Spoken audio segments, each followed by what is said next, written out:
가족들이 일단은 치료 방법에 대해서 그 내용을 알고, 그리고 각 치료 방법의 장단점을 이해하고, 그리고 그 내용을 가지고 가족들이 충분히 그 가족의 수준에서 논의하고, 그리고 하나의 치료 방법을 결정하게 되면 그 결정에 대해서는 후회하지 않고 최선을 다해 치료를 임하는, 이게 하나의 저는 중요한 이제 후회를 가장 적게 하는 방법으로 이야기해 주는 겁니다.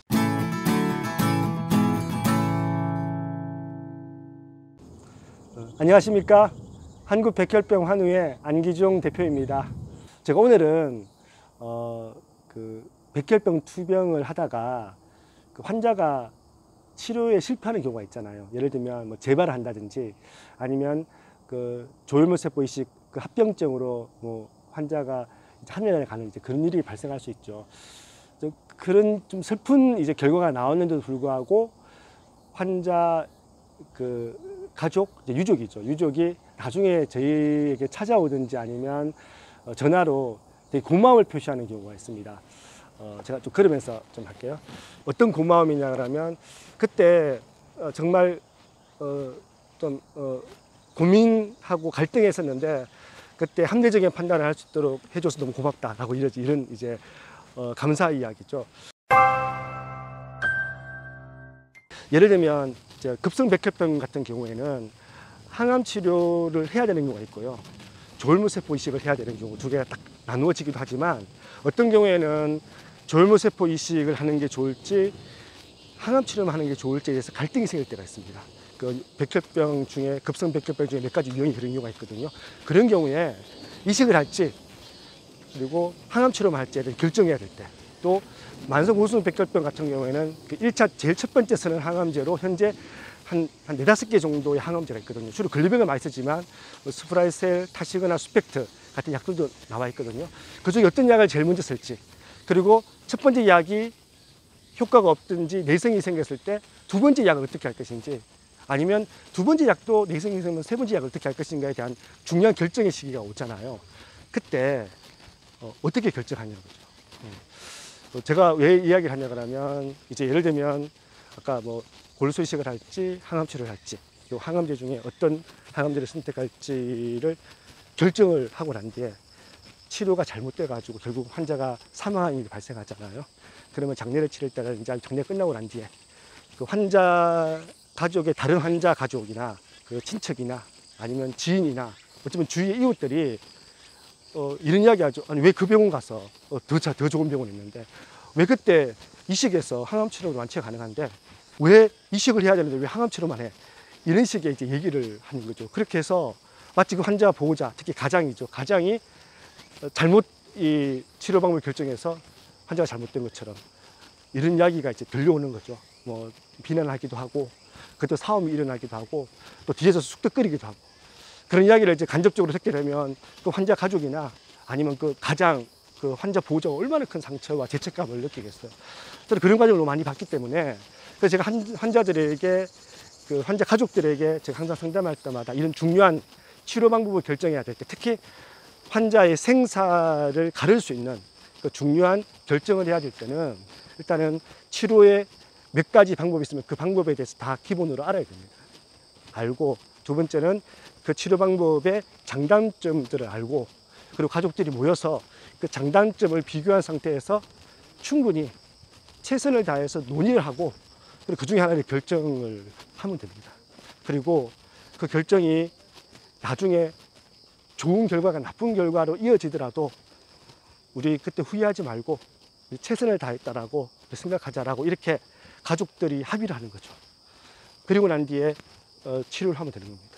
그래서 그 치료의 결과가 나중에 환자가 사망한 일이 발생했다 하더라도 함부로 얘기 못해요. 예를 들면 뒤에서 이야기하죠. 왜 치료 성적이 더 좋고 그 다음에 합병증이 적을 수 있는 이런 방법인데 왜 이거 안 했냐 라고 했을 때 환자 보호자가 이야기하죠. 우리 그 내용 다 알고 있고, 또 그거 우리 의료진한테 설명도 다 들었고, 또 우리 가족들이 그 내용 다 검토하고 논의해서 우리가 우리 환자에게 가장 적절한 이 방법을 선택했다. 또 최선을 다해 선택했는데 네가 무슨 그런 이야기를 할 자격이 있냐라고 오히려 그렇게 이야기하면 더 이상 얘기가 없거든요. 근데 그때 그게 아니라 그때 이 방법, 치료 방법을 했어야 되는데 내가 왜 그때 그걸 검토 안 했지? 너무 성급했지? 이렇게 해버리면요. 결국 그 비난이 계속해서 사실로 되고 평생 그 죄책감에 고통받을 수 없는 모습들을 저는 너무 많이 봤기 때문에 제가 환자들 만나면 꼭 이야기합니다. 그 의사결정이 최선이 아닐 수도 있어요.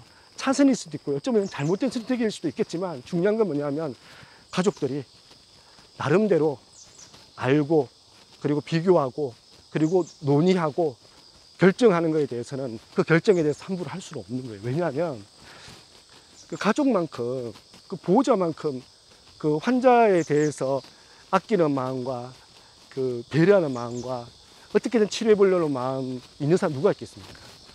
그분들의 그 최선을 다한 모습을 절대 무시할 수가 없는 거거든요.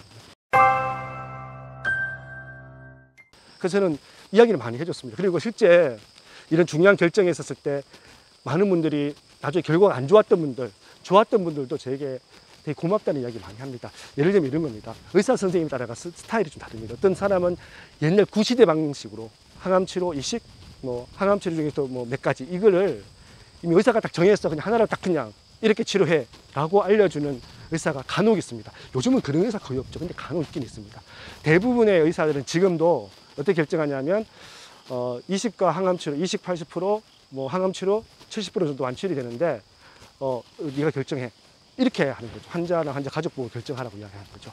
이게 뭐 인폼드 컨센트라 해가지고 의사는 환자에게 충분히 설명하고 환자는 그 설명드린 것을 고려해서 이제 선택하는 권리라고 이야기했지만 이것도 이제 예전 방식입니다. 지금은요 그렇게 하지 않습니다. 지금은 어떻게 하냐, 의사 선생님께서 치료 방법이 세 가지다. 그럼 세 가지를 설명을 해주고 그러고 난 뒤에 환자나 환자 가족에게 선택해 이렇게 하지 않습니다. 환자의 그 투병의 스타일, 그 다음에 가치, 그 다음에 뭐 종교 이런 걸 다 고려해서 가장 최선의 선택을 의사 혼자 결정하는 게 아니라 환자와 환자 가족과 의사가 같이 결정하는 겁니다. 예를 들면 나는 그 이식하면 10% 정도 성공 완치율이 높아요. 그래서 나는 1인실에 하루도 못 있어. 근데 뭐 50일 동안 있어야 돼? 나 못해. 라고 하는 사람이 있을 수 있는 거잖아요. 이런 경우에는 이제 그 이식을 하기 힘들죠. 그런 경우에는 10% 낮더라도 완치율이 낮더라도 그 낮은 이제 항암 치료를 선택하는 거거든요. 그리고 이 결과가 나중에 잘못됐다 하더라도 아무도 비난하지 않아요. 이것 때문에 의료소송을 한다든지 이렇게 하지 않죠. 왜냐하면 의사 선생님과 환자와 환자 가족이 충분히 결정을 한 거죠. 이게 보통 이제 좀 약간 전문적인 용어로 SDM이라고 하거든요. 그 Sharing Decision Making 해가지고 이 치료 방법을 의사와 환자 가족이 같이 결정한다라고 하는 거죠. 이게 굉장히 중요한 최근에 환자 치료의 결정의 트렌드거든요. 그래서 저는 이제 항상 강조합니다. 제가 사실은 이제 제가 사건이 있어서 한 1년 동안 환자들한테 좀 적극적인 상담을 못한 적이 있었습니다.